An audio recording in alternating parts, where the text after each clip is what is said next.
Decirte, Señor, gracias, Señor, te doy esto, te doy mi trabajo, te doy mi servicio, te doy lo que hago en mi casa, en la oficina, en el lugar donde esté trabajando, en la calle, en mis estudios, Señor, que sea para ti, para tu mayor honra y alabanza, bendito Dios, bendito y alabado seas, Señor.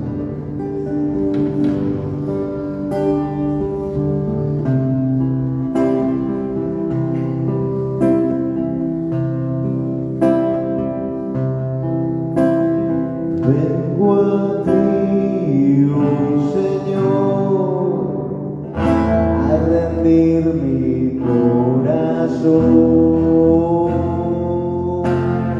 Quiero más de ti, toma mi necesidad, dame tu preciosa paz. Quiero más de ti.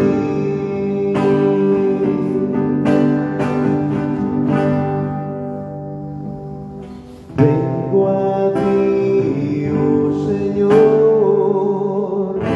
a rendir mi corazón. Quiero más de ti.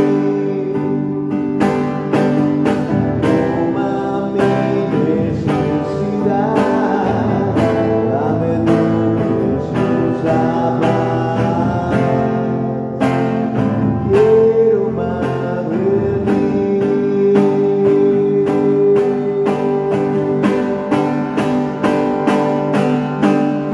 Dame, dame, dame más de ti. Bendito Señor.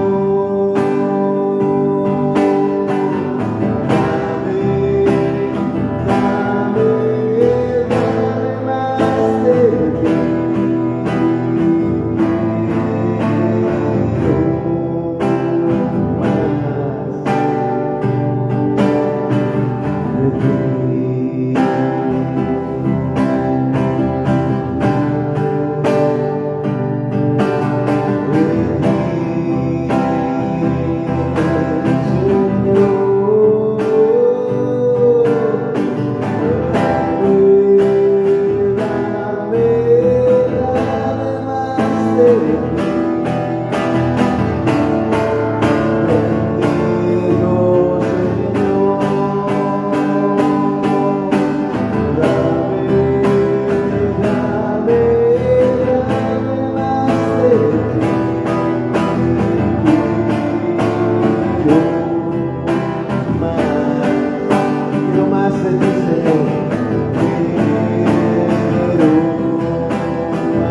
Vamos a decir esta noche, quiero más de ti, Señor. Quiero más de ti, Señor.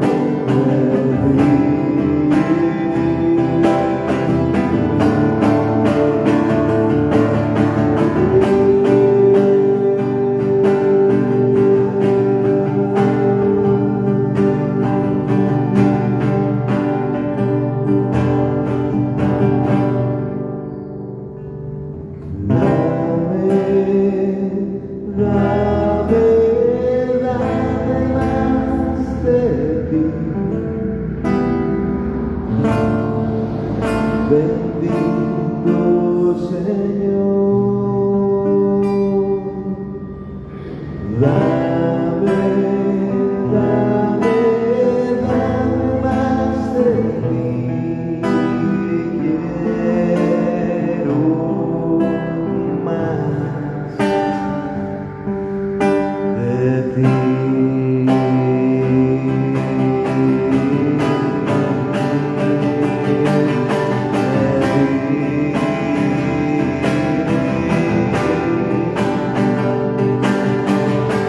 Bendito sea el Señor, alabado sea tu santo nombre. Gloria a ti, Señor, te glorificamos esta noche. Bendito y Tú alabado. eres el santo, Señor. A ti dirigimos nuestra mirada, Señor. Bendito. A ti dirigimos nuestro canto, nuestra alabanza a ti, Señor. Reconocemos tu grandeza, Señor, porque tú eres el que todo lo puedes, tú eres el que nos ha creado, Señor, el que todo nos ha dado, Señor. Alabado sea, Señor. Alabado sea tu santo nombre, Señor Jesús. Gloria a ti, Señor. Te glorificamos, Señor. Te entregamos esta alabanza, Señor. Desde nuestro interior, Señor, aquello que hemos proclamado, aquello que hemos dicho, aquello que hemos estado orando, Señor, desde nuestro interior, te lo presentamos esta noche, Señor. Y aquello que tenemos adentro, Señor, y no sabemos cómo decirlo, Señor, también te lo ponemos en tus manos, Señor Dios. Gracias te damos, Señor. Bendito sea, Señor. Alabado sea tu santo nombre. Dame, dame, dame más de ti. Bendito Señor. Dame, dame, dame más de ti. Quiero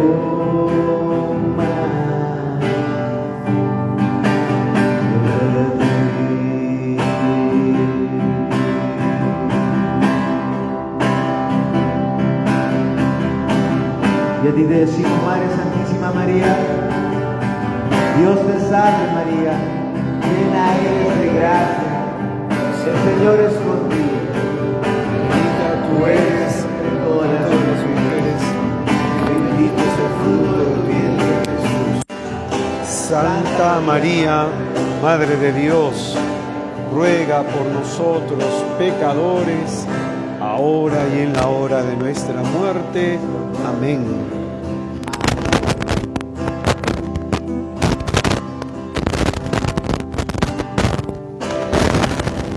Vamos a darle un fuerte aplauso a nuestro Señor Jesucristo esta noche, hermanos.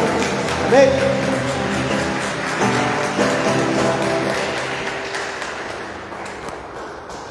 Muchas gracias, hermano.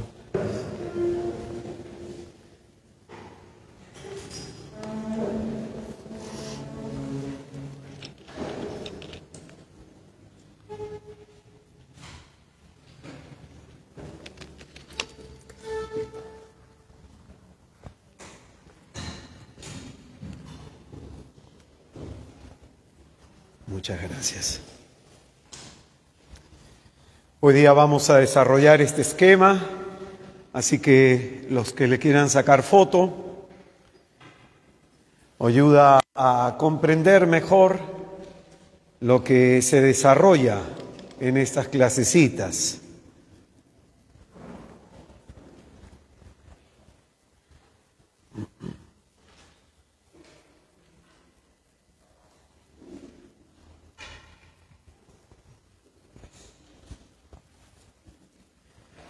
Muy buenas noches, hermanos. Muy buenas noches, hermanos. Paz y bien. Sean todos y cada uno de ustedes muy bienvenidos a esta novena sesión de nuestro curso Jesús de Nazaret. En esta oportunidad, en este tema número 9, vamos a desarrollar una reflexión que tiene por nombre las herejías cristológicas. Y para empezar esta reflexión nos remontamos al Evangelio según San Mateo, capítulo 16, versículo del 13 al 20, texto que hemos leído en el comienzo de nuestro curso, con el que hemos hecho nuestra introducción. Hoy día lo vamos a retomar para comprender cuál es la cuestión en la que nos encontramos ahora y qué es lo que queremos desarrollar en las subsiguientes clases. Entonces, buscamos Mateo capítulo 16, versículo del 13 al 20. Dice la Sagrada Escritura: Llegado Jesús a la región de Cesarea de Filipo, hizo esta pregunta a sus discípulos: ¿Quién dicen los hombres que es el Hijo del Hombre? Ellos dijeron, unos que Juan el Bautista, otros que Elías, otros que Jeremías o uno de los profetas. Díceles él: ¿y vosotros quién decís que soy yo? Simón Pedro contestó: tú eres el Cristo, el Hijo de Dios vivo. Replicando, Jesús le dijo: bienaventurado eres, Simón, hijo de Jonás, porque no te ha revelado esto la carne ni la sangre, sino mi Padre que está en los cielos. Y yo, a mi vez, te digo que tú eres Pedro, y sobre esta piedra edificaré mi iglesia. Y las puertas del Hades no prevalecerán contra ella. A ti te daré las llaves del reino de los cielos, y lo que ates en la tierra quedará atado en los cielos, y lo que desates en la tierra quedará desatado en los cielos. Entonces mandó a sus discípulos que no dijesen a nadie que él era el Cristo. Es palabra del Señor.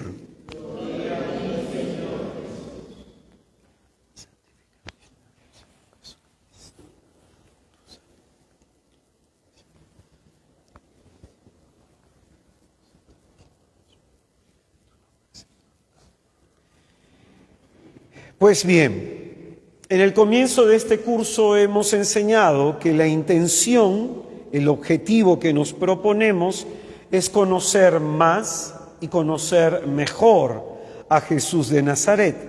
Y para ello hemos tratado de responder a la pregunta: ¿quién es Jesús?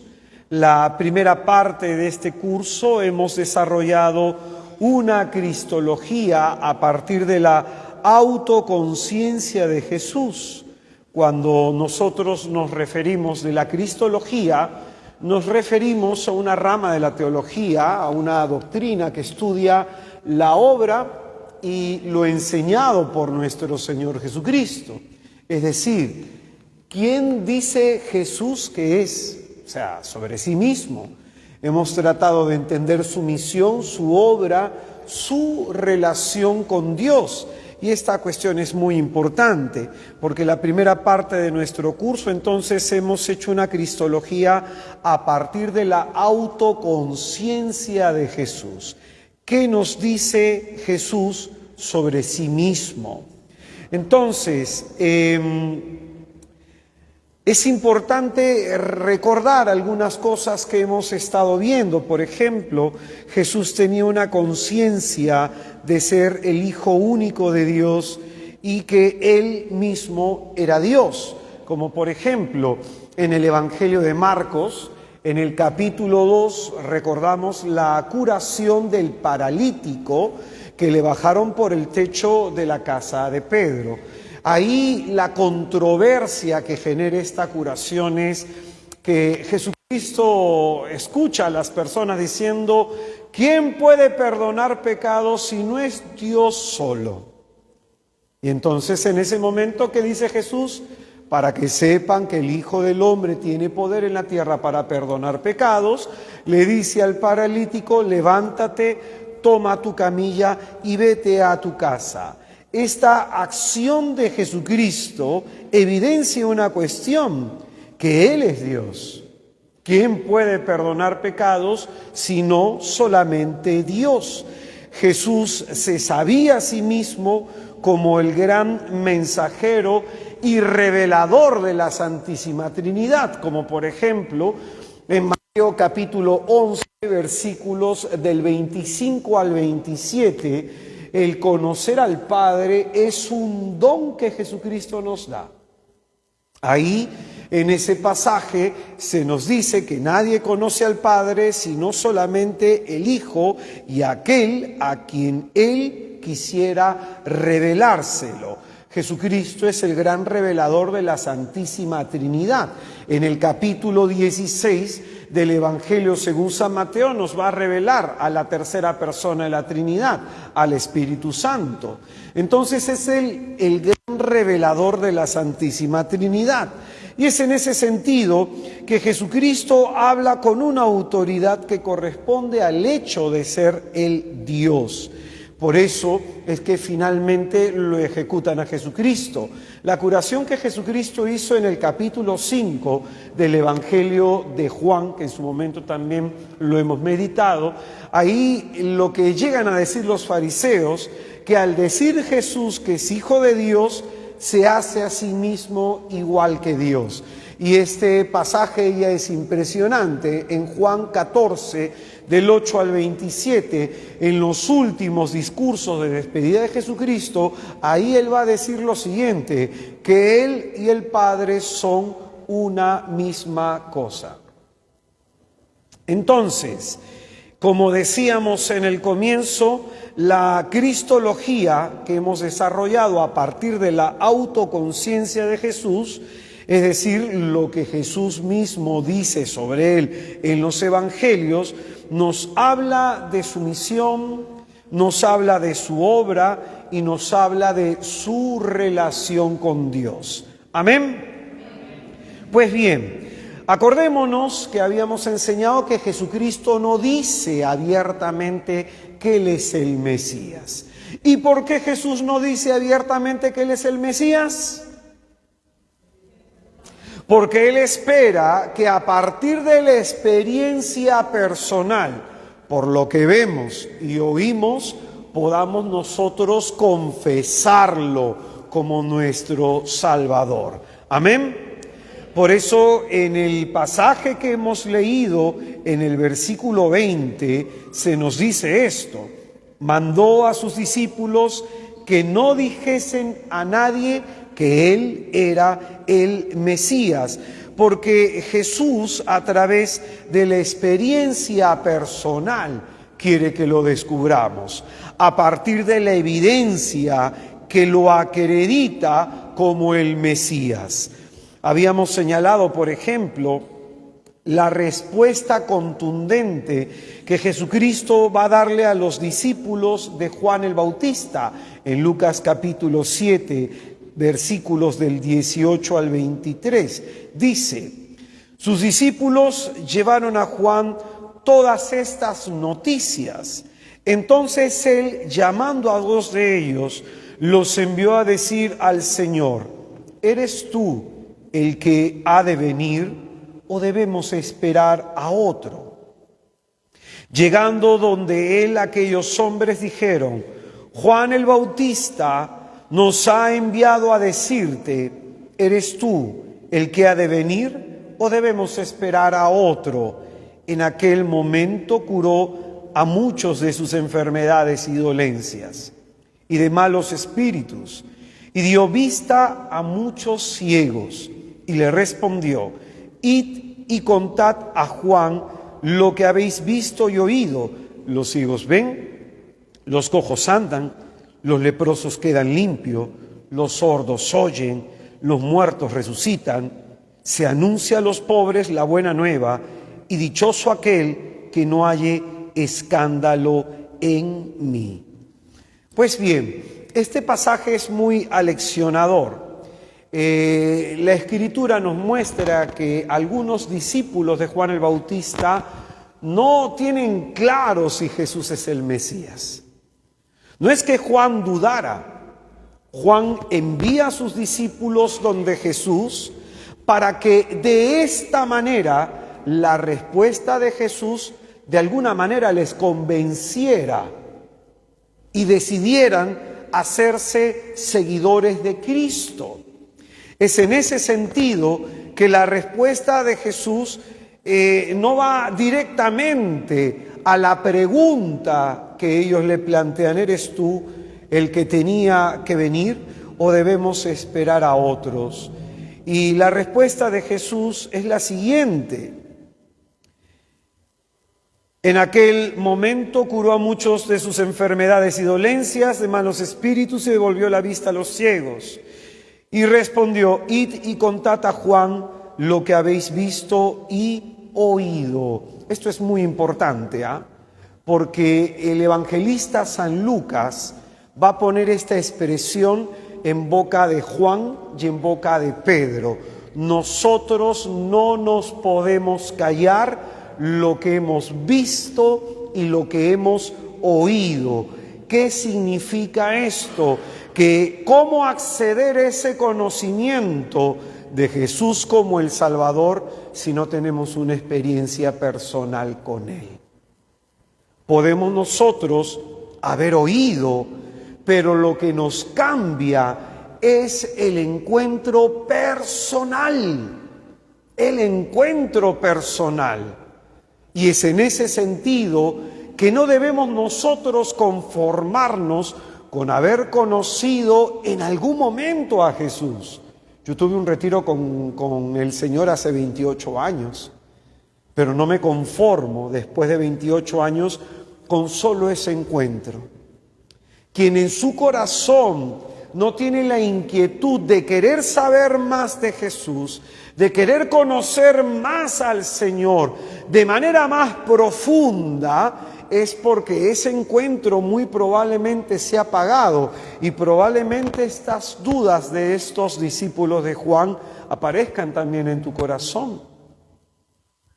Y comenzamos a dudar si el Señor nos escucha, si el Señor nos oye, si somos importantes, dudamos de su misericordia. Los problemas de la vida, escúchalo bien, tienden no solo a golpearnos de manera psicológica, sino que los problemas de la vida tienden a debilitar la fe. ¿Y cómo se encuentra tu fe sobre Jesús en este momento de tu vida? ¿Cuán convencido estás de Jesús como tu Salvador? No desde una respuesta teórica, cognitiva, sapiencial, intelectual, sino por la experiencia personal. Cuando el Señor hace en Mateo 16, del 13 al 20, esta doble pregunta, es porque Él quiere que pasemos de la opinión común a hacernos una opinión personal. ¿Quién es Jesús para mí? Es en ese sentido que tenemos que mirar a Jesús a través de sus obras, a través de sus gestos y a través de sus palabras que están atestiguadas en los evangelios. Por eso va a decir San Jerónimo, quien no conoce las Escrituras no tiene ni idea quién es Jesús. No tiene ni idea quién es Jesús. Y es en ese sentido, atención, que este pasaje presenta una doble pregunta. ¿Qué dice la gente en el versículo 14? ¿Y quién dicen ustedes en el versículo 16? Y esto es muy importante, porque la pregunta que el Señor le traslada en un primer momento es: entérense lo que está diciendo la gente sobre mí.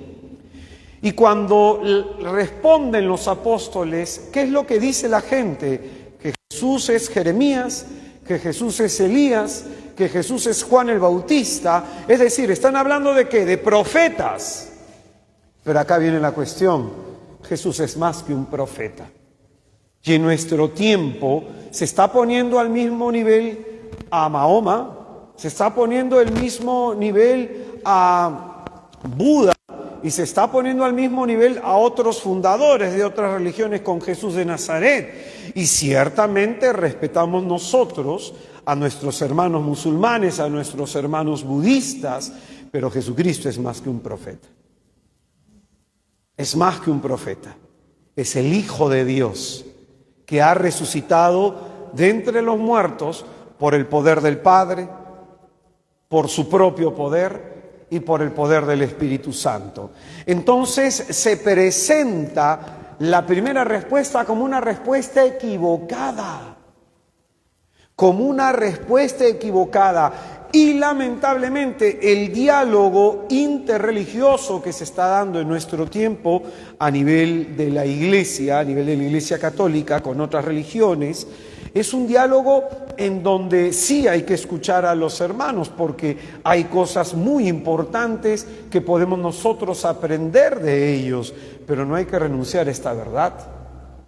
Jesús no es un profeta solamente, es más que un profeta. Amén. Entonces, la respuesta que da de la gente es una respuesta equivocada. El Bautista, Elías, Jeremías o un profeta.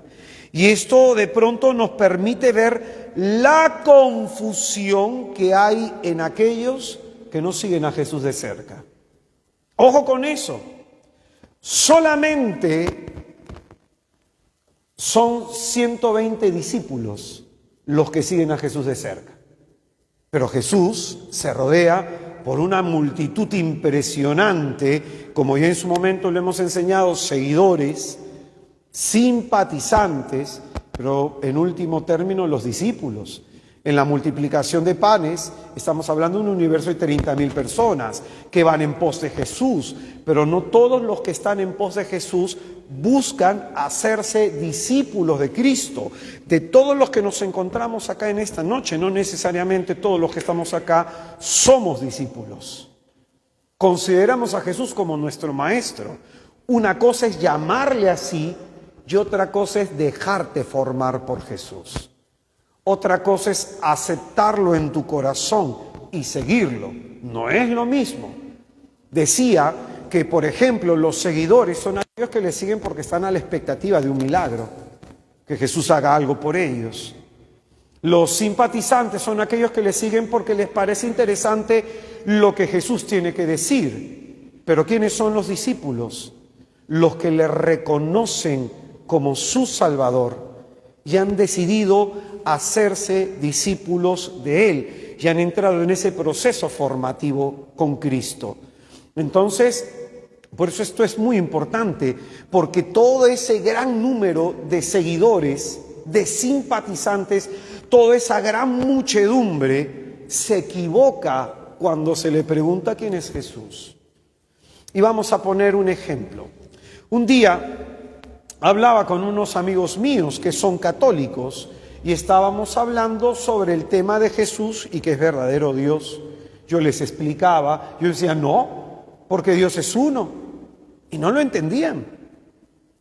Y son personas de comunión dominical. ¿Cuántos en la Iglesia Católica de comunión dominical no entienden el misterio de la segunda persona de la Santísima Trinidad, que es verdadero Dios y que es verdadero hombre?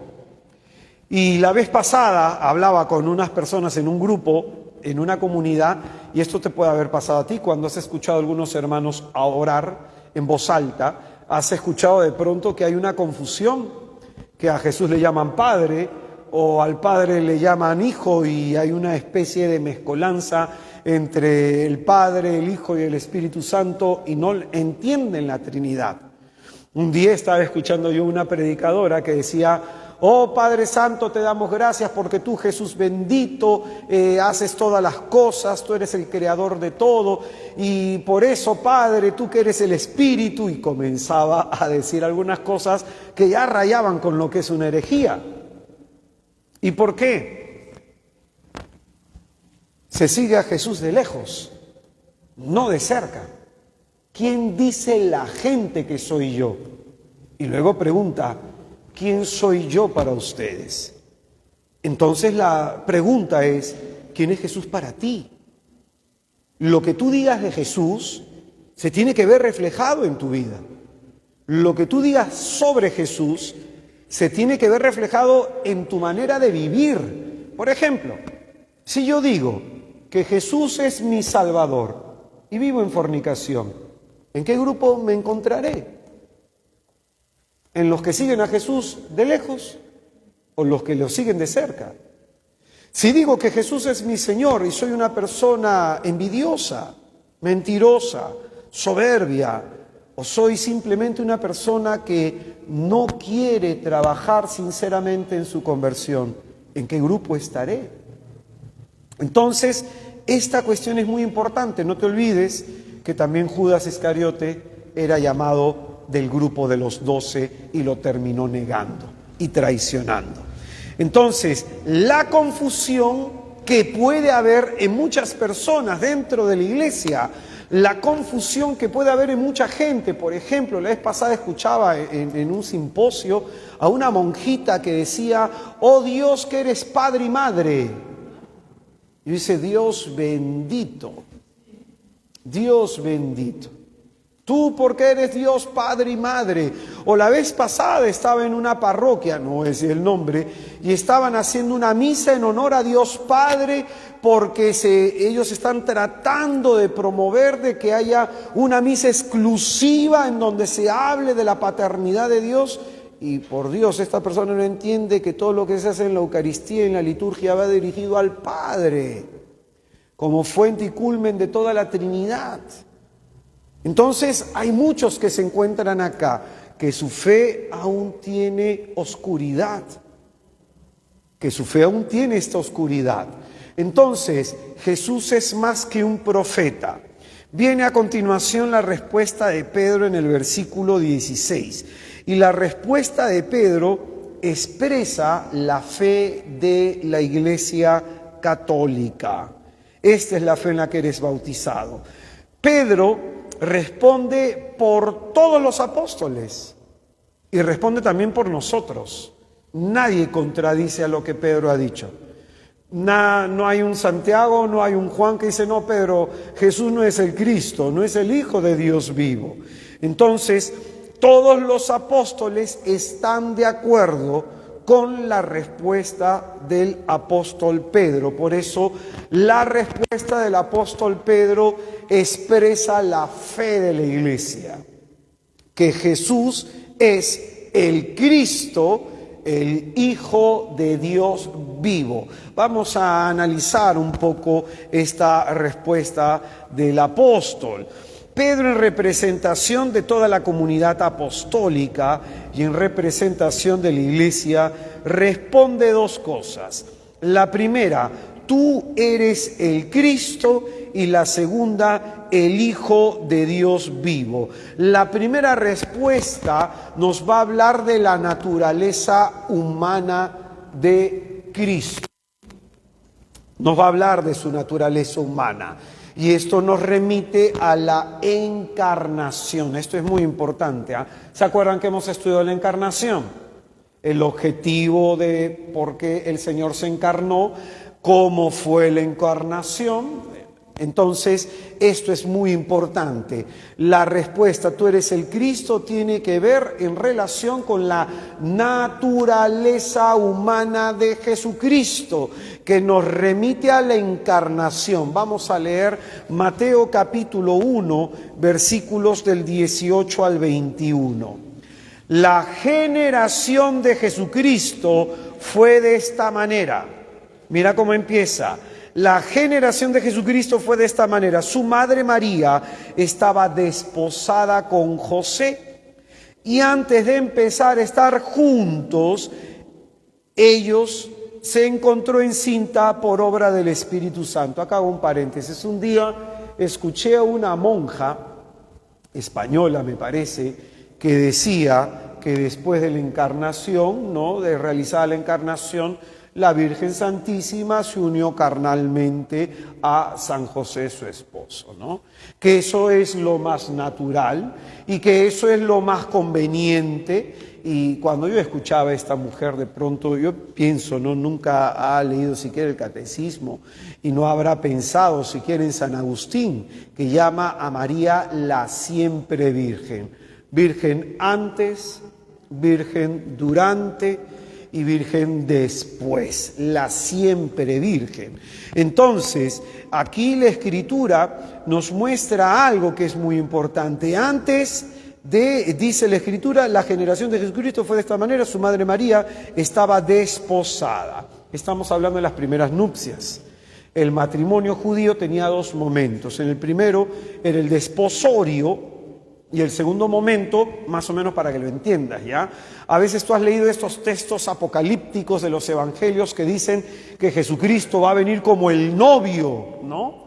la parábola de las vírgenes. ¿Qué significa esto? Que imagínate que el novio ya ha pedido y está desposado a las primeras nupcias, está desposado, entonces, ¿qué es lo que pasa con la novia? Se despide de sus amigas, se despide de su familia, porque dentro de un año se va a vivir con su esposo. Entonces, en ese momento el novio no le dice, oye, ¿sabes qué? Vengo el jueves, vengo el viernes, vengo el sábado. El novio le dice, ¿sabes qué? Cumplido el tiempo, vengo por ti. Entonces la novia tiene que estar preparada. Imagínate, el lunes se cumple el año, ya desde el lunes tiene que estar preparada, pero no vino el novio y así tiene que estar preparada hasta que venga el novio. ¿Me dejo entender? Entonces esta figura la utiliza mucho Jesucristo. Entonces nos encontramos en este primer momento. Dice, su madre María estaba desposada con José y antes de empezar a estar juntos se encontró encinta por obra del Espíritu Santo. Su marido José, como era justo y no quería ponerla en evidencia, resolvió repudiarla en secreto. Así lo tenía planeado cuando el ángel del Señor se le apareció en sueños y le dijo, José, hijo de David, no temas tomar contigo a María, tu mujer, porque lo engendrado en ella es del Espíritu Santo. Dará a luz un hijo y tú le pondrás por nombre Jesús, porque él salvará a su pueblo de su pecado. Escucha bien que esto es importantísimo. El tema de la encarnación, conforme pasan los años, después de la ascensión de Cristo, se vuelve un tema importante. El primero en hablar indirectamente es el apóstol San Pablo, cuando en Gálatas capítulo 4, versículo 4, dice que Jesucristo nació de mujer. Entonces, ya ahí el apóstol San Pablo está hablando de manera indirecta de la encarnación. Quien va a desarrollar todo el contexto de la encarnación va a ser el evangelista San Lucas. Sin embargo, acá encontramos a Mateo que también nos habla al respecto. Vamos a encontrar en Juan que también se nos dice que Jesucristo se hizo carne. Ahora, ¿por qué esto es importantísimo? Como ya veremos más adelante, va a ser la primera herejía que va a combatir el apóstol San Juan. Pero esta es importantísima la encarnación. El Hijo de Dios se hizo hombre para salvarnos a los hombres, como dice Lucas 19:10, el Hijo de Dios ha venido a buscar y a salvar lo que estaba perdido. Entonces, la respuesta de Pedro en un primer momento, tú eres el Cristo, nos da referencia a la naturaleza humana de Jesús y esto nos remite a la encarnación. Amén. La segunda parte de la respuesta, tú eres el Cristo, el Hijo de Dios vivo. El Hijo de Dios vivo que nos está remitiendo esta respuesta a la naturaleza divina de nuestro Señor Jesucristo, y esto nos introduce en el misterio central de nuestra fe. ¿Cuál es el misterio central de nuestra fe? La Santísima Trinidad es el principal misterio de nuestra fe. Es el principal misterio de nuestra fe. ¿Por qué? Porque si bien nuestros hermanos musulmanes son monoteístas, nuestros hermanos judíos son monoteístas, nosotros los cristianos también somos monoteístas, pero practicamos un monoteísmo distinto. Un monoteísmo distinto. Entonces, atención que esto es muy importante, porque tanto nuestros hermanos musulmanes como los hermanos judíos dicen que nosotros no somos monoteístas, porque si profesamos que Jesucristo es Dios y que el Padre es Dios, y estamos hablando entonces de dos dioses. Es un poco la confusión que tienen los testigos de Jehová. Los testigos de Jehová van a decir incluso que Jesucristo es como un Dios menor. Incluso los testigos de Jehová van a caer en este problema, en el adopcionismo, en la negación de la divinidad de Jesús. Entonces, la respuesta de Pedro es muy importante. Y esta respuesta de Pedro nos remite, por ejemplo, a lo que dijo Jesucristo, que Él y el Padre son una misma cosa, una misma sustancia. Y esto nos remite, por ejemplo, a la curación del paralítico. ¿Quién puede perdonar pecados si no solamente Dios? Y Jesucristo no solamente perdona pecados, sino que da poder para perdonar pecados. Entonces, esta respuesta de Pedro es muy importante, porque en Mateo capítulo 28, versículo 19, se nos presenta que nosotros somos bautizados en una fe trinitaria. Id por todo el mundo, bautícenlos en el nombre del Padre y del Hijo y del Espíritu Santo. Ahora escucha bien, por eso cuando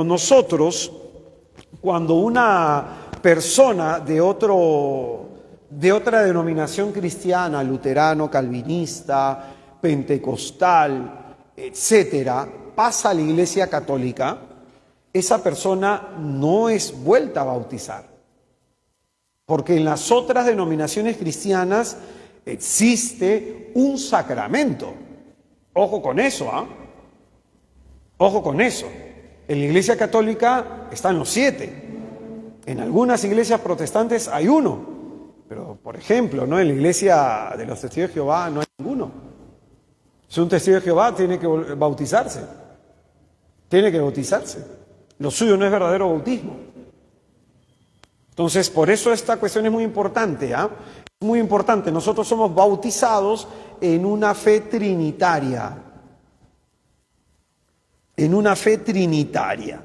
Entonces, el Señor dijo: id pues y haced discípulos a todas las gentes, bautizándolas en el nombre del Padre y del Hijo y del Espíritu Santo, y enseñándoles a guardar todo lo que yo os he mandado. Y he aquí que yo estoy con vosotros todos los días hasta el fin del mundo. Aquí vamos a hacernos una pregunta: ¿cómo está tu relación con la Santísima Trinidad? Es decir, ¿conoces al Padre? Acá estamos hablando del Hijo. ¿Conoces al Espíritu Santo? León XIII saca una encíclica más o menos en el año 1850 y tantos, ¿ya? Divino Dilud Munus se llama la encíclica, y iba a decir en esa época que incluso pueden haber dentro de la Iglesia Católica muchos cristianos que pueden tener en su boca el nombre del Espíritu Santo, pero no saben quién es. Y va a pedir en esa encíclica que se enseñe sobre el Espíritu Santo. Y esto de pronto nos tiene que llevar a preguntarnos: ¿qué sé del Padre? ¿Conozco bien al Padre? ¿Entiendo la paternidad del Padre? ¿Qué es lo que dice las Escrituras sobre el Padre? ¿Qué nos enseña Jesucristo sobre el Padre? Por ejemplo, la semana pasada he estado en Villa El Salvador predicándole a un grupo de hermanos, y justamente estaba tocando textos bíblicos que tienen que ver con la paternidad de Dios, como por ejemplo la oración del Padre Nuestro, como por ejemplo en esos mismos capítulos, capítulo del 6 y capítulo 7 de Mateo, ahí se nos dice que el Padre sabe lo que necesitamos aún antes de pedírselo, Mateo 6:9. En Mateo 6:10 Jesucristo dice: ustedes cuando oren, oren así: Padre Nuestro. Por ejemplo, en Mateo 7:7, ¿qué te dice la Escritura? Que el Padre sabe lo que necesitas, ¿no? Que si nosotros, siendo malos, sabemos dar cosas buenas a nuestros hijos, cuánto más el Padre que está en el cielo nos dará lo que necesitamos, porque el Padre es bueno. Y si tú miras esos capítulos, del capítulo 5 al capítulo 7 de Mateo, solamente cuenta cuántas veces aparece la palabra Padre. ¿Qué significa esto? Que el discurso central de Jesucristo es revelar al Padre. Cuando el Señor dice acá que Él son una misma cosa, que Él y el Padre son una misma cosa, en el mensaje central de Jesucristo está la paternidad de Dios. Ahora, ¿cómo está tu relación con el Padre? ¿Lo has acogido como Padre tuyo? Yo en un momento de mi vida espiritual he sido más siervo que hijo de Dios. En muchos años de mi vida como misionero he sido más siervo que hijo de Dios. Y un momento de mi vida espiritual, en un momento bastante dramático, un momento de crisis, tuve la gracia de entender la paternidad de Dios. Y un poco más, para que me entiendas la diferencia, ¿ya? Cuenta una historia de que había un misionero que quería pedirle a un rey un apoyo económico para la misión. Entonces este misionero pues estaba nervioso, preparó su PowerPoint, preparó todo lo que tenía que decirle al rey, un hombre muy ocupado. Cuando llegó el rey, el misionero se pone en pie, nervioso, y el rey le dice, a ver, dígame, ¿qué es lo que usted desea? Mire, rey, yo soy misionero, hacemos obra aquí, obra acá, esto y que lo otro, entonces nosotros queremos pedirle algún tipo de ayuda. Y en ese momento entra el hijo menor del rey llorando, papá, se rompió mi juguete. En ese momento el rey le dice al misionero, espérese un momentito, voy a atender a mi hijo primero. Y se retiró, después de 15 minutos regresó y le dijo al rey, ¿puede usted continuar con su exposición? Y en ese momento el misionero comprendió que no es lo mismo presentarse como siervo ante Dios y presentarte como hijo ante Dios. ¿Cuántos de ustedes oran como siervos? ¿Cuántos de ustedes oran como hijos? E incluso, ¿cuántos oran como paganos? Cuando Jesucristo en la oración del Padre Nuestro, antes de enseñarla, la introduce diciendo, cuando ustedes oren, no oren como los gentiles, que se creen que por su palabrería van a ser escuchados. ¿Cómo oraba un griego? ¿Cómo oraba un romano cuando se presentaba ante la imagen de su padre Júpiter o de su padre Zeus? Te pido, Júpiter, ayúdame, tengo este problema económico. Te pido, Zeus, ayúdame, tengo este problema económico. Y se lo tenían que pedir una vez, 2 veces, 3 veces, 4 veces y un montón de veces. ¿Por qué? Porque su Dios no existe y no respondía. ¿Cuántos oran así? Y tienen que acercarse una vez y otra vez y otra vez y otra vez a hacer su petición, que dice Jesucristo, se creen que por su palabrería, por repetir mucho las mismas palabras, van a ser escuchados. ¿Y qué dice Jesús a continuación? Ustedes no hagan así, porque vuestro Padre sabe lo que necesitan antes de pedírselo. Incluso no dice, más adelante, Mateo 6:30 por ahí, más adelante dirá que las aves del cielo no siembran y no les deja su Padre sin comida. Los lirios no tejen, hilan y son más bellos que los vestidos de Salomón. ¿Cuánto más hará por ustedes, gente de poca fe? Entonces, ojo con eso. Ahora, hablando del Padre ya, del Hijo aquí estamos tratando de hablar. Del Espíritu Santo. ¿Qué es el Espíritu Santo? ¿Qué entiende del Espíritu Santo? ¿Qué significa que el Espíritu Santo sea fuego? ¿Qué significa que el Espíritu Santo sea representado como viento? ¿Qué significa que el Espíritu Santo sea representado como agua? ¿Qué significa de pronto, porque a veces cuando hablamos del Espíritu Santo hablamos solamente de 2 cosas, dones y carismas, y se acabó. Pero, por ejemplo, la Escritura dice que el Espíritu Santo hace de los hombres profetas y amigos de Dios. La obra del Espíritu Santo es la santificación de los hombres. Entonces, ¿en qué medida me santifica? El Espíritu Santo es maestro interior. El Espíritu Santo es quien enseña a orar. Toda la misión de Jesucristo fue movida por el Espíritu Santo. Entonces, el Espíritu Santo, para enseñar sobre él, hay que hablar mucho más de dones, hay que hablar mucho más de carismas. Hay que hablar, por ejemplo, de frutos, hay que hablar de ministerios, hay que hablar del maestro interior. Jesucristo va a decir que la obra del Espíritu Santo es ayudar a que la persona reconozca su pecado. El Espíritu Santo es quien te hace testigo de Jesús. El Espíritu Santo es quien pone las palabras en tu boca para proclamar que Jesús es el Señor. El Espíritu Santo es el que te da los carismas extraordinarios para curar enfermos, para expulsar demonios.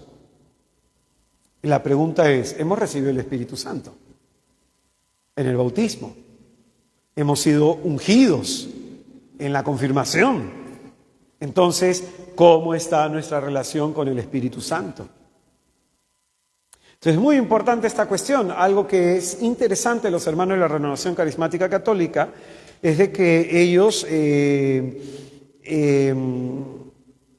han actualizado este recordatorio que le hace falta a la iglesia. Conoce más al Espíritu Santo de Dios. Por eso, entonces, he aquí dos misterios en la respuesta de Pedro. Hay dos misterios muy importantes: el misterio de la Santísima Trinidad y el misterio de la encarnación del Verbo. Dos misterios muy importantes de nuestra fe, muy importantes. La naturaleza humana, la naturaleza divina de nuestro Señor Jesucristo. La comprensión de la naturaleza de Dios y de la persona de Cristo van unidas. Ambas son objeto central de la reflexión teológica en los primeros siglos. Ahora escucha bien, ¿qué es lo que pasa después de la ascensión de Cristo? ¿Qué es lo que sucede después de la ascensión de Cristo? Salen los apóstoles a predicar por todos lados, salen los discípulos a predicar por todos lados. Entonces comienza a haber una reflexión sobre Jesús y una reflexión sobre sus dos naturalezas. Oye, ¿cómo es eso de que es verdaderamente hombre y también es verdaderamente Dios? ¿Cómo poder entender esto? El apóstol San Pablo, en el capítulo 2 de la carta a los Filipenses, va a recoger y preservar para nuestro bien el himno cristológico más antiguo recogido en aquella época de los primeros siglos, en donde parte me parece que se lee en la liturgia del día de hoy, ¿no? Como segunda lectura, ¿no? Que Jesucristo, siendo de condición divina, se despojó de su divinidad, de las prerrogativas propias de su divinidad, y se hizo hombre hasta parecerse realmente hombre en nuestro porte, va a decir el apóstol San Pablo. Entonces, la comprensión de cómo pueden estar unidas la naturaleza humana y la naturaleza divina. Yo la vez pasada estaba escuchando a un predicador de una iglesia protestante, creo que son de estos hermanos que son misioneros mundiales, no me acuerdo cómo se llama la iglesia, y el hombre estaba predicando con una autoridad. Yo diría, qué interesante, y comenzó a caer en este error. Comenzó a decir que todos los milagros que hizo Jesucristo los hizo como hombre. ¿Tú qué opinas? Entonces, ¿cómo lo explicas? Si tiene dos naturalezas significa que tiene dos conciencias, una humana y una divina. Que tiene dos voluntades, una humana y una divina. ¿Cómo se mezcla eso? Se llega a mezclar, se confunde. Entonces, esta es la reflexión en los primeros siglos de la iglesia. Y esta reflexión ayuda porque posteriormente, a través de los concilios, se va a formar el credo. Se van a formar los primeros credos. Entonces, esta cuestión es muy importante, ¿no? Porque este hermano, por ejemplo, reforzaba esto, ¿no? Que todo lo que hizo Jesucristo lo hizo como hombre, ungido por el Espíritu Santo. Entonces él decía, si nosotros somos ungidos por el Espíritu Santo, miren lo que el Espíritu hizo con Jesús, miren lo que puede hacer con nosotros. Entonces ya eso introduce una herejía, ¿no? Entonces, la respuesta de Pedro se centra en estos dos aspectos, la naturaleza humana y la naturaleza divina, que después de la ascensión del Señor han de generar problema de comprensión con respecto a cómo interactúan estas dos naturalezas en Jesús. Si Jesús tiene dos voluntades, entonces, ¿cómo es eso? ¿Cuál de las dos voluntades se va a imponer? ¿La voluntad humana o la voluntad divina? Dos estados de conciencia, uno humano y uno divino. Porque si Jesucristo ha asumido nuestra naturaleza humana, entonces tiene las tres potencias del alma: inteligencia, memoria, voluntad. Y si es verdaderamente Dios, entonces ¿cómo se mezcla esto? ¿O cómo se ha de entender la interacción entre una y otra? Esta es la confusión, que es lo que posteriormente se dará en las herejías. Entonces, la interrelación entre las dos naturalezas cómo interactúan y si se afectan entre sí es la cuestión que se va a resolver en los primeros siglos. Entonces, la fe de la Iglesia implica profundizar en estas dos naturalezas. Entonces, aquí comienzan las herejías. En el Catecismo de la Iglesia Católica, estas siglas están en latín, ¿ya? Catecismo de la Iglesia Católica, en el numeral 2085, en el numeral 2085, ahí se va a definir lo que es la herejía. Perdón, 2089, ahí puse 85. 2089.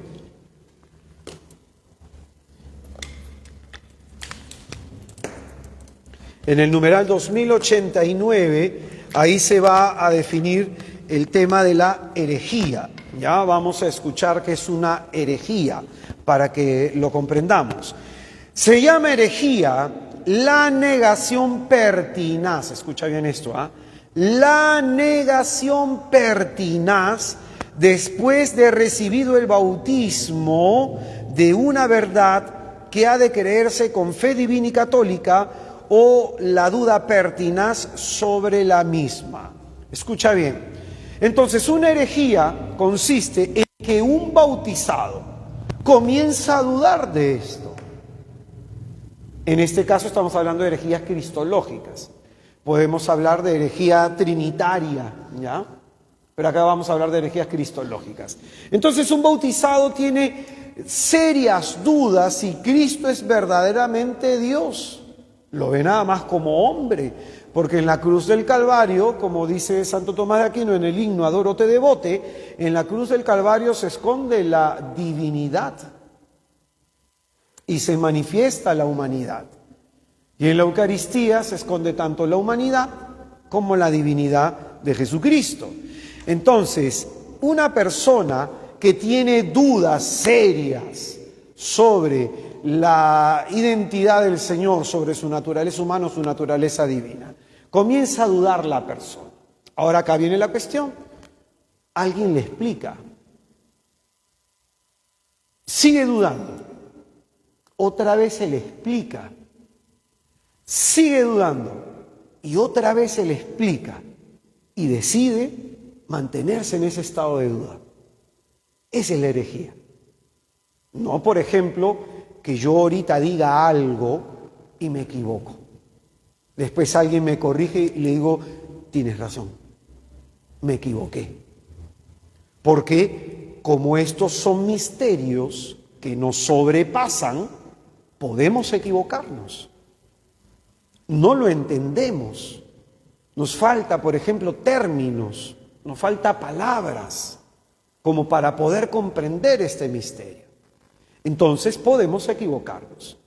La cuestión es si se te explica y sigue la duda. Si se te explica y mantienes esa posición. Si se te explica y como dice el catecismo, no, hay una negación pertinaz. Insisto en negar, porque acá viene la negación, que Jesucristo es verdaderamente Dios, que Jesucristo es verdaderamente hombre. Entonces, el negar eso e insistir en esa negación es lo que genera la herejía. Entonces, para cometer una herejía, uno tiene que rechazar la corrección. Ojo con eso, ¿ah? Uno tiene que rechazar la corrección. No es un hereje aquella persona que está dispuesta a ser corregida, aquella persona que está dispuesta a dejarse enseñar, ¿no? Y solamente puede ser un hereje un individuo bautizado en la fe católica. Por ejemplo, un hinduista que no profesa lo mismo que tú no puede ser hereje. Solamente los que somos bautizados, los que hemos acogido el bautismo y hemos sido bautizados en esta fe. Y acá escucha bien. Cuando tú has sido bautizado, a mí me llama mucho la atención por los hermanos protestantes. Nuestros hermanos protestantes suelen decir, pero ¿dónde dice la Biblia que hay que bautizar a los niños? Por Dios, lee los primeros capítulos de Hechos de los Apóstoles. Por ejemplo, cuando el centurión romano Cornelio, la palabra de Dios no dice que estaba orando, vino, se le presentó un ángel y dijo, oye, manda a traer a Pedro. En ese momento que manda a traer Pedro les predica, se derrama el Espíritu Santo sobre ellos y bautizó a Cornelio y a toda su... ¿Y a quién incluimos? A toda su familia. Hasta los niños, pues. Es más, ahí vas a encontrar en el capítulo 16 de Hechos de los Apóstoles también, me parece que Cornelio está en el 10, en el 16 de Hechos de los Apóstoles, que un soldado romano mete a la cárcel a Pablo y a Silas. En ese momento se liberan, hay un terremoto, se liberan estos, entra el carcelero, Pablo les predica y en ese momento creyó él y toda su familia y se hicieron bautizar.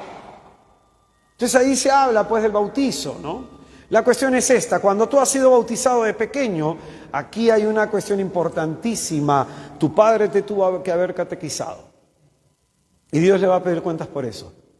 Tu madre te tuvo que haber catequizado, porque los que somos padres en el momento del bautizo estamos aceptando la fe por nuestros hijos y tenemos la obligación de catequizarlos.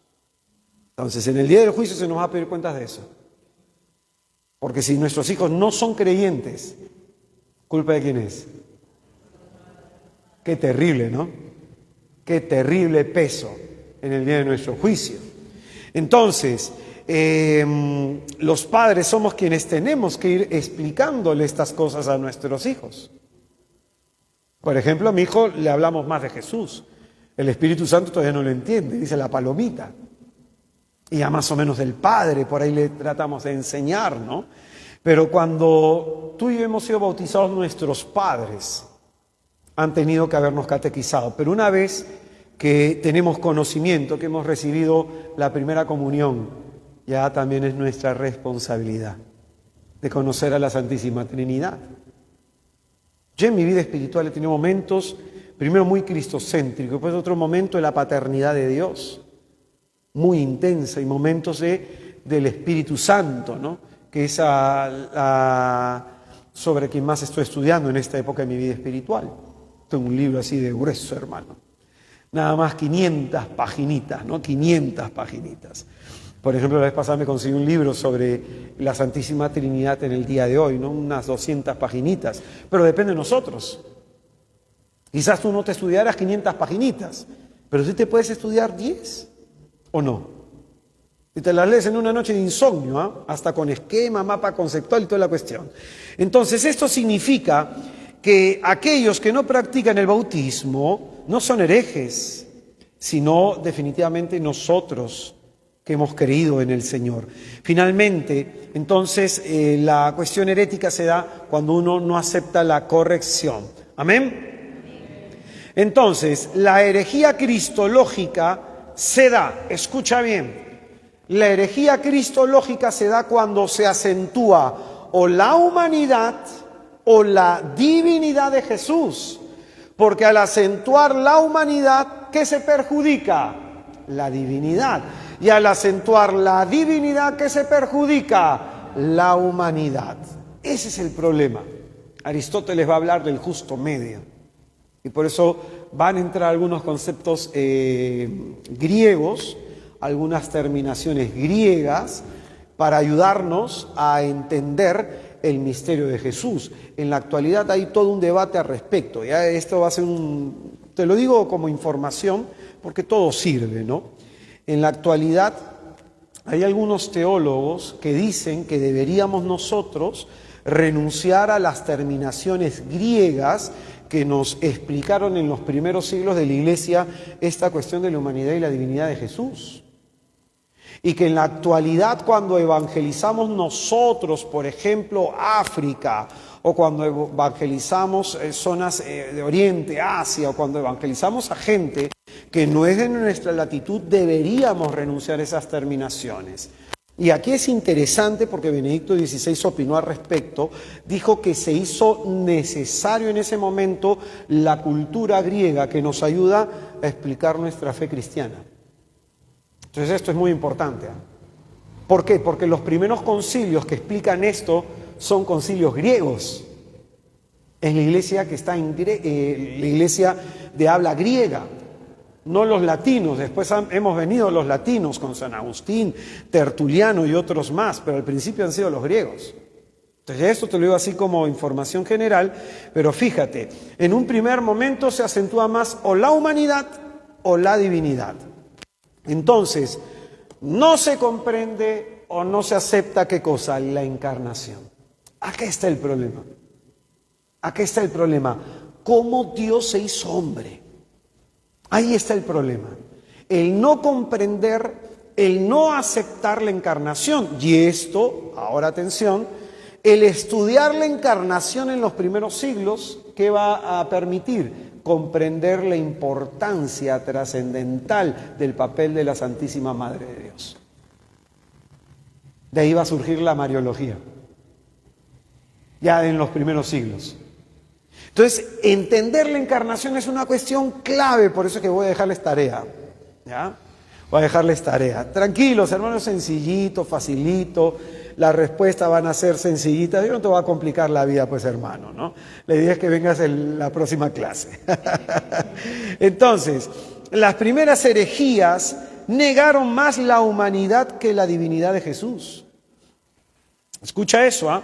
Las primeras herejías han negado más la humanidad que la divinidad de Jesucristo. Por ejemplo, Primera de Juan, capítulo 4, versículo del 2 al 3. Primera de Juan, capítulo 4, versículo del 2 al 3. Voy a leer desde el 1, ¿ya?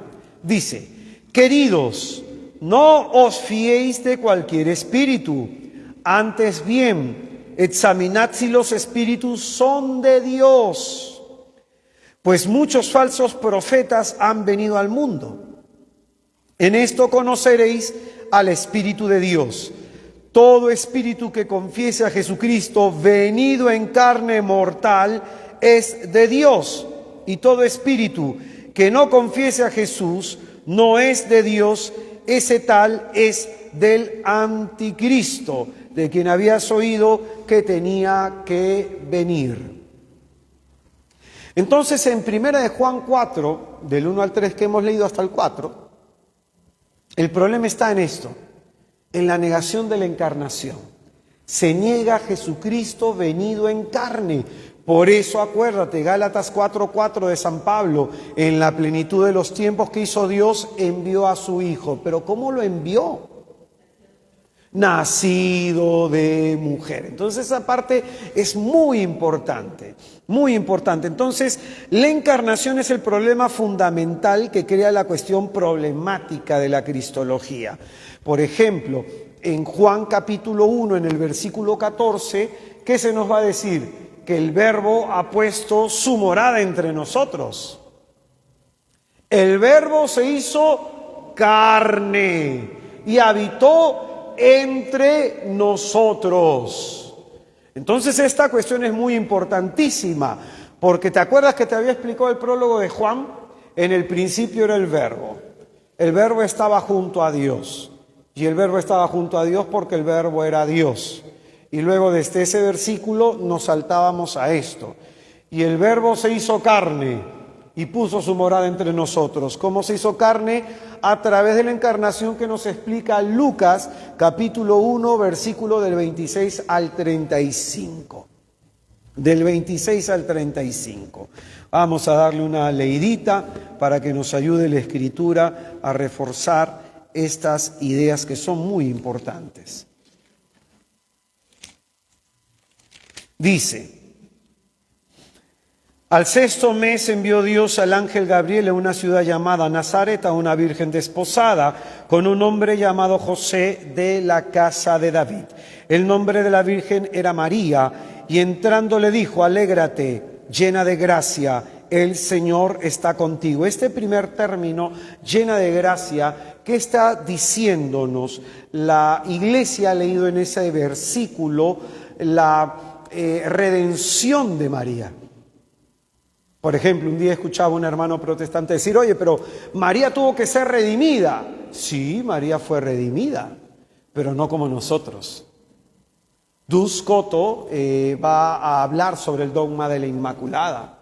María fue redimida desde la concepción, desde su concepción. ¿Por qué? Porque luego ahí va a decir que el que ha de nacer será santo. ¿Y cómo se comunica el pecado original? Se comunica a través de las nuevas generaciones. Por eso María es preservada del pecado original. Entonces, en María explicaba que los frutos de la redención que va a lograr Jesucristo en la crucifixión se aplican en María de manera anticipada. ¿Y por qué Dios puede hacer eso? Porque para Dios nada es imposible. Así de sencillo. Así de sencillo. Entonces, esta salvación que logra Cristo en la cruz se aplica de manera anticipada en María. Entonces, en María hay una redención preventiva que la salva de pecar. En nosotros hay una redención liberadora que nos libera del pecado. Entonces, ojo con eso, que es muy importante. Por eso es que el ángel le dice llena de gracia. O sea, toda la gracia de Dios se ha manifestado en ella. ¿Y por qué es llena de gracia? Escucha bien esto, la gracia hasta ese momento no se había derramado. No se había manifestado el Espíritu Santo. Pero María sí. Por eso es la llena de gracia. Nosotros hablamos de gracia una vez que se derrama el Espíritu Santo. Entonces María es la llena de gracia. Y dice a continuación, ella se conturbó por estas palabras y preguntaba qué significaría aquel saludo. Ya te he explicado qué significa aquel saludo. El ángel le dijo, no temas María porque has hallado gracia delante de Dios. Vas a concebir en el seno y vas a dar a luz un hijo, a quien pondrás por nombre Jesús. Él será grande, se le llamará Hijo del Altísimo. Y el Señor Dios le dará el trono de David su padre. Reinará sobre la casa de Jacob por los siglos y su reino no tendrá fin. María respondió al ángel, ¿cómo será esto puesto que no conozco varón? Entonces, aquí viene la cuestión. El Padre de la Misericordia quiso, antes de la encarnación del Verbo, que precediera el sí de María. Es decir, el Padre no violenta a la Virgen, no lo obliga, quiere su sí. Y María recibe a Jesucristo primero en su corazón y posteriormente en sus purísimas entrañas. Pero ella primero acoge a Cristo en su corazón. Primero lo acoge ahí. Entonces, el Padre de la Misericordia quiso que antes de la encarnación de su Hijo precediera el sí de María. María no es un vientre de alquiler, pues. No es un instrumento pasivo en las manos de Dios. María es colaboradora de manera especialísima y única en la redención de todo el género humano. Por eso es que algunas ramas teológicas van a hablar de la corredención, que no se entiende hasta ahorita. Sin embargo, para que no haya mucho debate teológico, San Juan Pablo II habló de la mediación de María, de la mediación secundaria de María en el documento Redentoris Mater. Y ahí se va a hablar de la redención secundaria. O sea, la redención, la mediación primaria y necesaria es la de Cristo, pero la mediación secundaria es la de María, siempre sometida a la de Cristo, siempre en colaboración con la de Cristo, pero necesaria para la salvación de cada uno de nosotros. Entonces, dice la Escritura, ¿cómo será esto puesto que no conozco varón? El ángel respondió, el Espíritu Santo vendrá sobre ti y el poder del Altísimo te cubrirá con su sombra. Es decir, el Espíritu Santo va a fecundar el óvulo de la Santísima Virgen sin participación de ser humano. Entonces, ¿cuántos cromosomas va a tener el Señor? La mitad. La mitad. Y la carne la toma de la Virgen. Asume nuestra naturaleza humana de la carne de María. Y dice, por eso el que ha de nacer será santo y se le llamará Hijo de Dios. Entonces, es en este momento que después de que la Virgen dice, hágase en mí según tu palabra, es en ese momento que el Espíritu Santo desciende, la cubre con su sombra y fecunda las entrañas de la Inmaculada Concepción. Por eso es muy importante el tema de la encarnación. Es muy importante este tema explicado por Lucas, porque lo va a hablar Pablo, lo habla Mateo, como hemos visto, lo habla el evangelista San Juan, porque esto va a ser la causa de las herejías de los primeros siglos. Por eso es que lo encuentras tú en las Escrituras, que se enseña esto. Entonces, al respecto, cuando hay este error en la falta de comprensión de la encarnación, se dan tres modos de herejías, ¿no? Algunas herejías niegan la humanidad de Jesús, otras herejías van a negar la divinidad de Jesús y otras herejías van a negar la unión de ambas. ¿Cómo se va a realizar la unión de la humanidad y la divinidad? Van a negar eso. Entonces, ahí es que surgen estos tres tipos de herejías cristológicas, como por ejemplo, la herejía más antigua de la que se nos cuenta en la Escritura es el docetismo. El docetismo, que tiene de un término griego que es dokein, que dice que significa apariencia de. Entonces, el docetismo que dice que tenía apariencia humana, pero no era humano. Entonces, ¿qué está negando? La humanidad. O sea, como si Jesucristo fuera solamente un cascarón, ¿no? Un cascarón. Y ya hemos leído en esta primera de Juan 4, del 2 al 3, cómo ya el evangelista San Juan, el último de los apóstoles, combate esta herejía. Por ejemplo, aquí también se niega la divinidad de Jesús. En el adopcionismo, por ejemplo, ¿qué sucede? Que algunos muy importantes, y ojo, que estos herejes eran obispos. Y no cualquiera era hereje. O sea, alguien así como nosotros no era hereje. O sea, era gente muy estudiosa. Muy estudiosa. Entonces, van a haber algunos que van a negar la divinidad de Jesús. Niegan la divinidad de Jesús. Entonces, ¿cómo la niegan? Diciendo lo siguiente, que Jesucristo era un hombre virtuosísimo, que Jesucristo era un hombre con muchas capacidades, por eso en el bautismo el Padre lo adopta. En el bautismo el Padre lo adopta. Por eso, ¿cómo se llama? Adopcionismo, ¿no? El adopcionismo, que va a ser de Teodoro en Roma y Pablo de Samosata en Oriente, ¿no? Entonces, la otra herejía, ¿no? En donde se niega la unión, ¿no? ¿Cómo se puede unir la naturaleza humana con la naturaleza divina? ¿Cómo se pueden unir estas dos naturalezas? Por ejemplo, los monofisistas, que son los que van a negar pues esta cuestión, afirman que solamente Jesús tiene una única naturaleza, ¿no? No tiene dos naturalezas. Entonces que, por ejemplo, al juntarse la naturaleza humana con la naturaleza divina absorbe a la naturaleza humana. Entonces estos son los monofisistas. Entonces, fíjate bien, aquí en el Catecismo de la Iglesia Católica, en el numeral 461 al numeral 483, van a aparecer el tema de las herejías. Desde el 461 hasta el 483 se va a hablar de la encarnación y se van a hablar de las herejías y se van a comenzar a explicar. Ahí se va a explicar qué concilios las combate. En la siguiente clase vamos a hablar de los concilios, pero que es muy importante, hermano, que hagas esta tarea, que le metas una ojeada a esto. Que le metas una ojeada, porque son varias herejías. Es más, si tú entras a internet, pon cuadro comparativo de las herejías cristológicas. Pon así, cuadro comparativo de las herejías cristológicas y ¡fum!, te va a salir todo un cuadrito para que tú ya no hagas un cuadro.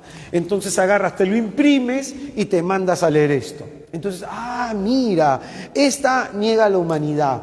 Esta tal herejía está negando la divinidad. Esta herejía está negando ambas naturalezas. Por ejemplo, no solamente se va a negar el tema de los monofisistas, ¿no? Los monotelistas también van a estar ahí. Va a estar Arrio. Y Arrio, por ejemplo, en una época de la iglesia, el arrianismo pensaban que era la fe cristiana. O sea, fue muy fuerte por muchos siglos en la iglesia. Es más, hasta han habido algunos obispos como San Atanasio que fueron expulsados Y San Atanasio, que defendía la fe católica, fue considerado hereje en su época. Ya después, ahí te hace enterar, hermano, el tejimaneje en esos primeros siglos de la Iglesia, que es muy, pero muy interesante. Amén. Hermanos queridos, ya me ganó el tiempo. Escucha bien, la tarea es esta. La segunda tarea. La segunda tarea. Numerales 595 al 658. Numerales 595 al 658. Ahora escucha bien. Esta primera tarea es solo para lectura. ¿Por qué te la estoy dando? Porque la próxima semana no tenemos clases, hay taller. Vamos a tener un taller de avivamiento de nuestra fe. Un taller que se titula, se me va ahorita el nombre, Ten fe en Dios, ¿no? Del capítulo 11 del Evangelio de Marcos. Entonces vamos a estar en Santa María de Nazaret y esa semana no va a haber taller. De esa semana a la siguiente yo no voy a poder estar acá en Lima, tengo misiones en el interior. Entonces por eso te estoy dejando 2 tareas. Esta para leer, ¿ya? Esta tienes que leer para que te enteres todo este tema de las herejías y para que cuando tengamos la clase te sea más fácil comprender la respuesta de los concilios que va configurando la fe católica y donde van a salir el credo niceno-constantinopolitano, que es uno de los credos más consistentes. El de los 12 apóstoles lo rezamos, pero el credo niceno es muy importante estudiarlo. Entonces, la segunda tarea, que es del 595 al 658, ahí se va a hablar de la muerte y de la resurrección de Jesucristo, como para reforzar ideas. Ahí, por ejemplo, se va a hablar del descenso al infierno, cosa que aquí ya no me ha dado tiempo de hablar, y se van a hablar algunos detalles más. Con esa segunda tarea, ¿qué vas a hacer? ¿Qué vas a hacer?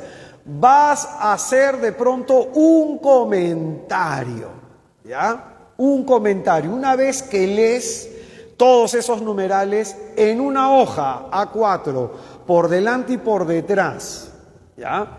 Si quieres, hermano, lo presentas en computadora, en tu mano, pues si es a tu mano, hermano, que sea legible. Yo no soy médico, hermano, ¿ya? Soy teólogo, no médico. Entonces, todo lo que has leído, me das tu comentario, qué es lo que te ha llamado la atención. Bien sencillito. De todo lo que has leído, me puedes contar la impresión que eso te ha dado, de qué te ha servido, si tenías una duda, tu testimonio a partir de esos puntos que has leído. Algo bien sencillito. ¿Qué es lo que se evalúa ahí? La capacidad de comprender la lectura. Es lo que se evalúa. Entonces, ¿eso qué haces? En las 2 semanas siguientes me lo traes. Entonces tú llegas y lo pones acá. Yo me lo llevo. Si no has traído tu tarea, no oro por ti, hermano. Solo me llevo las tareas de los hermanos que la han traído y solo esas tareas voy a orar por esos hermanos porque han hecho su tarea. Amén. Sí, ponen el nombre, si no, ¿cómo voy a orar? Y ahí me ponen su nombre, ¿no? Yo soy fulano de tal. Entonces, para saber por quién oro. Ya sabes, esto solo lectura y lo otro en una sola hoja, delante y por detrás, en una A4, tus impresiones sobre el texto que has leído. Vamos a ponernos en pie para hacer oración.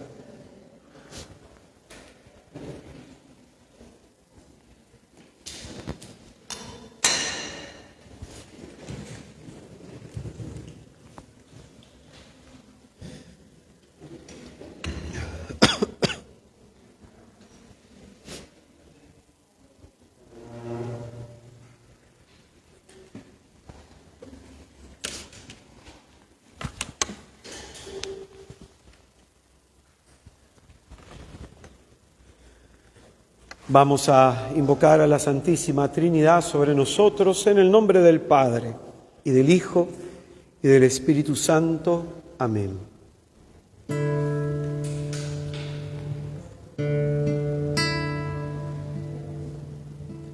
Te damos gracias, Señor, por la oportunidad que tú nos das de conocerte un poco más, por la inquietud que pones en nuestro corazón de querer saber más de ti. Tenemos hambre de ti, Señor. Un hambre que nos lleva a buscarte. Te queremos conocer, Señor.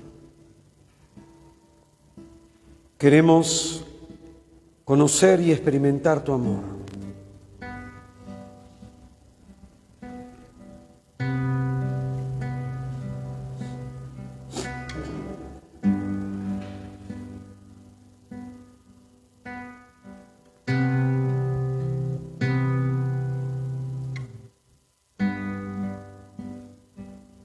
Vengo a ti,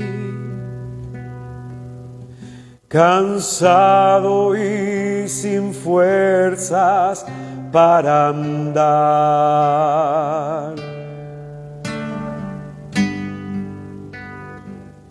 Vengo a ti, mi vida necesita de ti.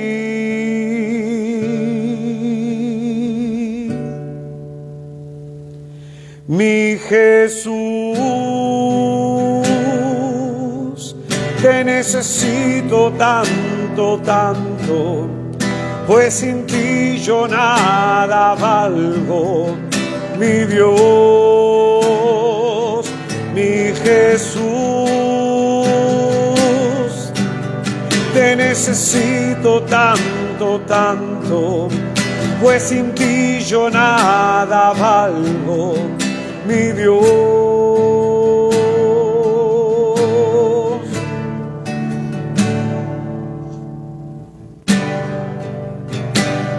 vengo a ti, cansado y sin fuerzas para andar. A ti vengo, Señor Jesús. Vengo a ti, mi vida necesita de ti.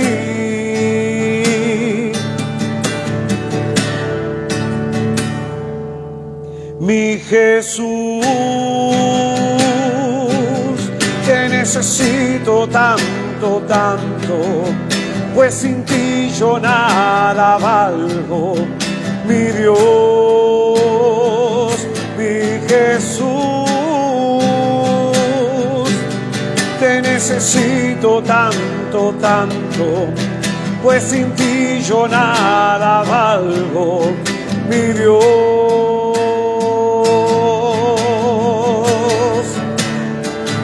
vengo a ti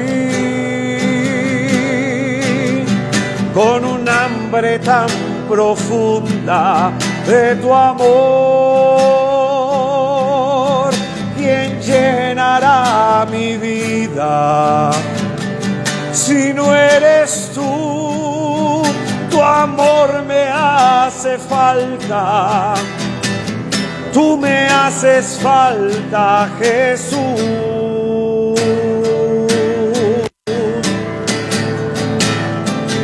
Vengo a ti con un hambre tan profunda de tu amor. ¿Quién llenará mi vida si no eres tú? Tu amor me hace falta, tú me haces falta, Jesús. Tu amor me hace falta, tú me haces falta, tu amor me hace falta, Jesús.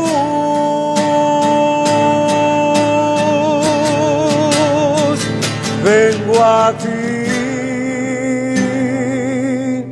con un hambre tan profunda de tu amor. ¿Quién llenará mi vida si no eres tú? Tu amor me hace falta, tú me haces falta, Jesús.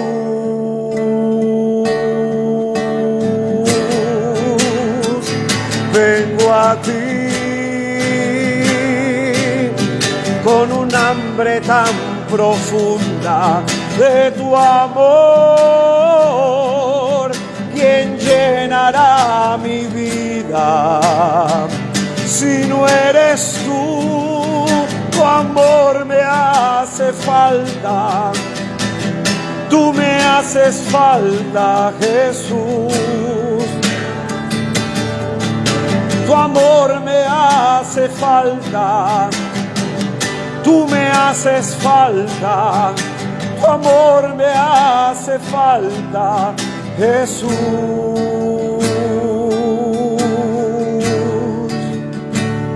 Hoy vengo a ti.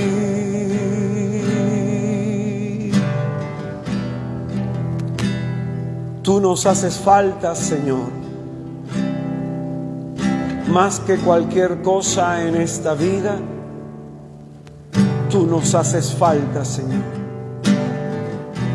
Tu amor, tu misericordia nos hace falta hoy más que nunca, Señor.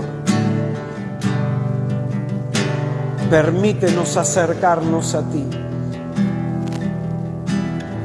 Que estos temas despierten en nosotros el interés por conocerte más y mejor, Señor. Porque tú eres nuestro Dios bendito, el que se encarnó en las purísimas entrañas de la Virgen para salvarnos de una vida sin sentido, de una vida vacía, de una vida sin propósito. Amado Señor Jesús, danos la gracia de conocerte más y mejor. Dios te salve María, llena eres de gracia, el Señor es contigo. Bendita tú eres entre todas las mujeres y bendito el fruto de tu vientre Jesús.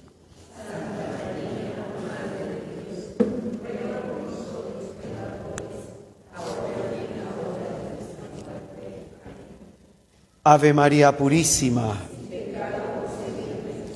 en el nombre del Padre, del Hijo y del Espíritu Santo. Amén. Vamos a darle un fuerte aplauso a Jesucristo.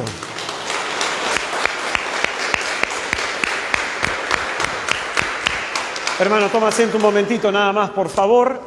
Hermano, entonces, ya sabes, la próxima semana y la siguiente, dentro de 2 semanas, no van a haber clases los lunes. La primera, porque vamos a estar haciendo un taller en la parroquia Santa María de Nazaret en Surquillo. Parroquia Santa María de Nazaret en Surquillo, desde el lunes próximo hasta el viernes.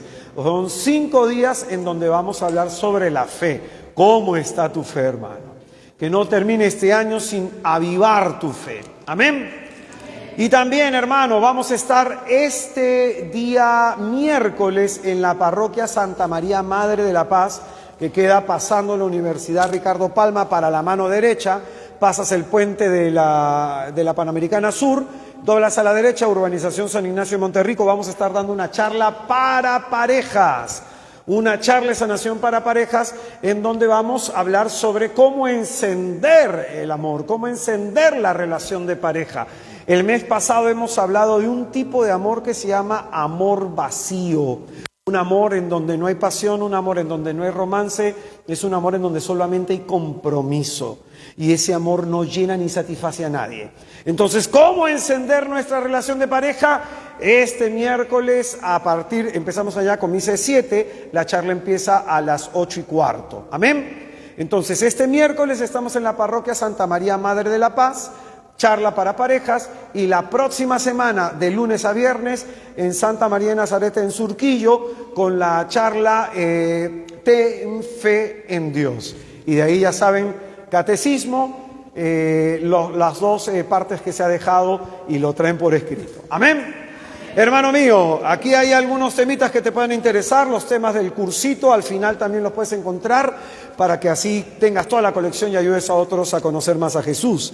El taller que hemos dado sobre la ira, la primer tema, la puerta por donde el diablo entra. Hay gente que me ha estado hablando de la ira. Escuchen esas charlas que les pueden ayudar. Y una jornada de sanación que se llama Sanando la Incredulidad, que es parte de no comprender quién es Jesús. La incredulidad, entre otras cosas más, pueden ayudarnos estos temitas a sanar este tema de la fe. Entonces ya saben que por la compra de ese material, por la compra de las cositas que hay en nuestro kiosquito, nos ayudan a seguir evangelizando. Amén. Los que desean dejar una ofrenda y colaborar con este pobre ministerio, muchísimas gracias. Nos vemos, hermano, el miércoles con las parejas y el próximo lunes con todos ustedes. Hasta luego, nos vemos, hermano. Chao, chao.